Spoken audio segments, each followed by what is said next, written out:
3월부터 학교가 문을 여는 우리와는 다르게 북한은 4월부터 학기가 시작됩니다.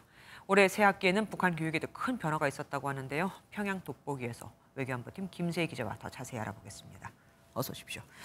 김 기자, 북한에서도 이번 학기부터 문과, 이과, 예체능이 나뉘고 또 학생들이 수업을 선택해서 듣는 제도가 생겼다고요? 네, 맞습니다. 선택과목제란 말 그대로 학생들이 과목을 선택해서 집중적으로 들을 수 있는 교육제도입니다. 네. 기존에는 학생들이 몇 학년에 어떤 과목을 배워야 하는지 전부 국가가 정해줬고 문과와 이과도 구별이 없었습니다. 하지만 지난해 6월 노동당 제8차 전원회의에서 선택과목제를 채택하면서 문과와 이과, 예체능이 나눠지고 학생들이 과목을 선택하는 시스템이 일부 학교에 시험 적용됐습니다. 문학 창작이나 문학 이론, 평론이나 문학 사와 같은 여러 가지 세분화된 학과목들을 선택 과목으로 설치하고 교육을 할 수 있습니다. 북한이 갑자기 이렇게 변화를 준 이유는 뭡니까?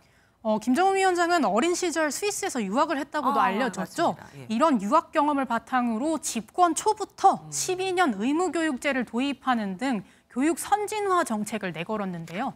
자라나는 세대들을 대상으로 집중적으로 과학교육이나 영재교육을 진행하겠다는 취지로 해석됩니다. 다만 전문가들은 성과를 내기가 쉽지는 않을 것으로 전망합니다.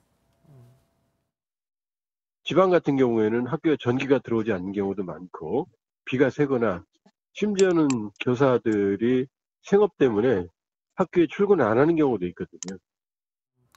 그리고 북한 학생들이 쓰는 학용품이 굉장히 열악하다고 들었습니다. 그런데 요즘에 북한에서 좀 신경을 쓰고 있다고 하더라고요. 네, 북한 노동당이 민들레 학습장 공장에서 직접 만든 공책 같은 학용품들을 언론에 지속적으로 홍보하고 있습니다.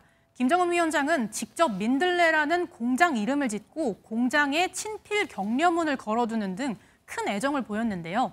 기존에도 북한 공장에서 만든 학용품이 있었지만 말씀하신 대로 질이 좀 떨어져서 외국에서 들여온 학습장을 사는 게 유행이었다고 하는데요.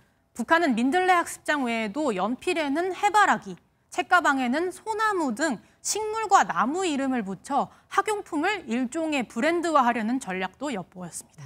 그리고 제가 참 의외였습니다. 북한에도 사교육, 치맛바람이 상당하다고요? 네, 맞습니다. 북한에서 사교육은 법적으로 금지되어 있는데 사교육이 없으면 이게 잘 교육이 이루어지지 않아서 그래요? 부모님들이 오히려 사교육을 많이 찾는다고 합니다.